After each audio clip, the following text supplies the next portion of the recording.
And good morning, everyone. It is time for another installment of the Chew with Dr. Drew. And in studio, of course, here is the man himself, Dr. Drew Markham. Welcome back. Good morning. Good morning. I heard you had a few days in Las Vegas.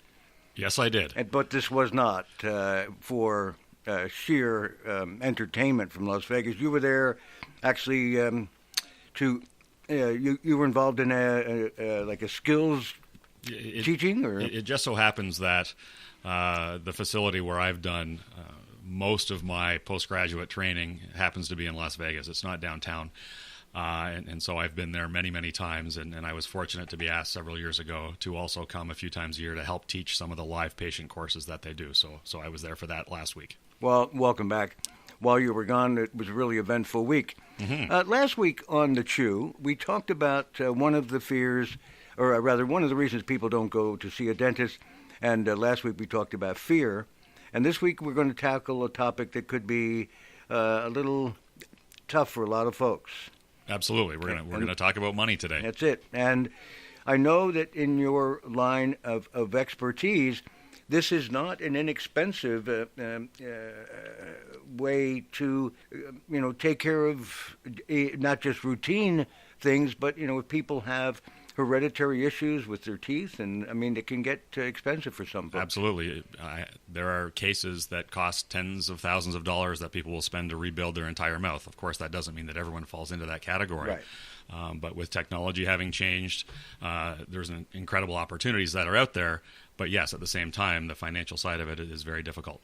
Now, there are many folks do have insurance, but as we talked about off air, a lot of that, what is available to families, the monetary value hasn't changed. Absolutely. For many of those insurance policies. The one thing about insurance is that, the term insurance brings on certain connotations, but I think we try to talk about it in our office in terms of it being a benefit, that for those that do have coverage, that there is money to be able to put towards the cost of dental care. In some cases, it does cover everything, but in many cases, it doesn't. And so that's a challenge that we face every day. And one of the most common questions we get asked is, will my insurance cover that? And we don't always know, because there are literally thousands of plans. Each employer sets up a contract with that employer to determine what they will and what they won't cover.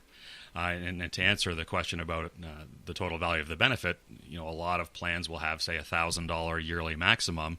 Back in the 70s, many of those plans had the same $1,000 yearly maximum, which, adjusted for inflation, would probably be about $5,000 today. Right. But unfortunately, that's not the case any longer. Well, I know for many years with my insurance, it was at $800 a year. Sure. And that was going in maybe a couple times a year to get your teeth cleaned and maybe fill a cavity. That's right. And if you get anything more extensive than that, then you're looking outside of that plan in most cases, for sure. Now, you mentioned a couple of weeks ago that there was a reason for the cost of, the cost associated with oral health care was because it's such a detailed procedure that you have to learn and continually upgrade on techniques. Absolutely. I know that when I moved here 10 years ago to get my own practice, a big part of that was, committing to practicing in a certain way. And a lot of offices do the same thing, where they invest very heavily in the technology that they have in the office to help provide better care, but also in the training of their team so that they're able to deliver that care at a level that we think our patients deserve. So when an individual has, let's say, an issue financially, but they really need to have it taken care of. It could be something that could not just affect their oral health, but their overall health. Absolutely.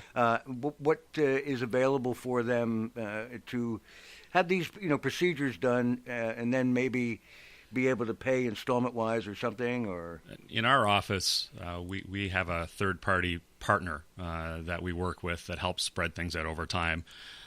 Similar to what you would do, say, with a car or in some cases furniture, when you don't have everything available all at that one time. Right. Or if you have a new baby suddenly. Absolutely. Yeah. All kids going away to school, all sorts of different things come up in life. And so we do have a partner that we work with that helps for a lot of people. Well, that would be a help for a lot of folks. Now, is there anything else that you could help to assuage our anxiety about, the financial aspect of having procedures done? Sure. I think for a lot of people, especially when they maybe haven't been for a few years, there are several fears that they have in coming in. Number one, some people feel that they may have a mouth that's beyond repair. And if they're feeling that way, they probably feel that if it were able to be repaired, it would cost them the equivalent of a mortgage. And the truth is, we never know. But when you get right down to it, when you come to our office, it's our job to tell you what we see in your mouth. And we're going to tell you the good stuff, and we're going to tell you the stuff that maybe needs some work. But we're going to tell you, what the consequences are of different choices so that there's a best fit for everybody. And so, I don't diagnose or treat patients based on what they can afford, but at the same time, I'm not an idiot. I know that is absolutely a huge part of the equation. So, I have a treatment coordinator who works with the patients to find out what the best solution is for them. And I guess, I am a layman, but I guess you do indeed get what you pay for. Is that right, Dr. Drew? I mean, if you want to have the best oral health, you need your expertise in order to achieve that. It's true, and it's a difficult conversation in the sense that dentistry and medicine are both healthcare related, and then in Ontario, with benefits being covered from a medical standpoint, it's difficult to talk about things at different levels as far as oral health goes. But the truth is, I guess, that there's certainly a base minimum that we want to make sure that everyone has the ability to achieve. And then there are some things that are more want than need. And so, again, we try to help each patient guide their way through what's best for them. Now, we talked about this in the past as well, but off air, we were talking about a dental practice that we know just north of here, where this man is an incredible, gentle, and caring dentist. And until I went to see this man, I was absolutely petrified. But he also helped to assuage my anxiety financially. He contacted the insurance company and said, "These are the things that need to be done. Will you cover them?" And they responded immediately because he was so kind about his offer. It wasn't like a demand. It was just saying, "This is what I suggest for this patient." And then they responded by saying, "Well, yes, we understand your reputation. We understand this needs to be done just to be able to get through life." It had nothing to do with my occupation at the time. And then through his caring and technique and kindness, I got through this procedure with a minimum of anxiety. And Sure. I think this is what you have been intimating the last few weeks. Well, and certainly when it comes to the benefit side of things, all practices will send letters of support to help the insurance person make the determination as to what's covered. And because they often will ask questions, which, frankly, if you were to ask me, is generally to delay benefits, which makes things very difficult for patients. But certainly we advocate all the time on their behalf. Yeah, and part of their practice as well is their actual aerial tables is what they're looking at. They're not the expert that you are in saying this person needs to have this procedure completed. Yeah, insurance is not really, or insurance companies are not in the business of really caring about what the patient receives or doesn't receive. It's a business, and they're going based on a contract, and so they have defined terms as to what's covered and what's not. So very often there are absolutely legitimate treatments that are discussed that for one reason or another that employer has decided to not include as part of the contract. But that can also make things very difficult because insurance documents are very difficult to read, and so we certainly help our patients work their way through that. Well, and that's one of the advantages to being in a new era of dental practice, is you taking the time to write these letters of support.